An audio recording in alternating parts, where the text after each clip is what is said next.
সকাল বন্ধুরা, আমি চলে এসেছি শিখা রান্নাঘরে। একটা রেসিপি দেখাবো, মোচার ঘন্ট।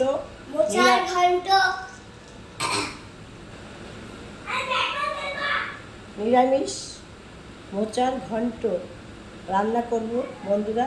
তো দেখতে থাকুন। মোচাটা অনেক দিন হয়েছে আনা, করতে পারিনি, শরীর খারাপ ছিল। তো আজকে আমি ঘন্টটা করব।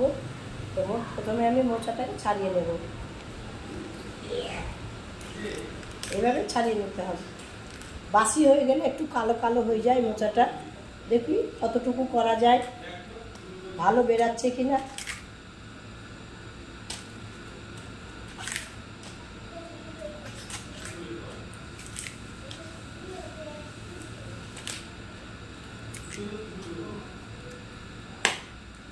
এই যে বন্ধুরা, এটুকুই হলো মোচার ঘন্ট।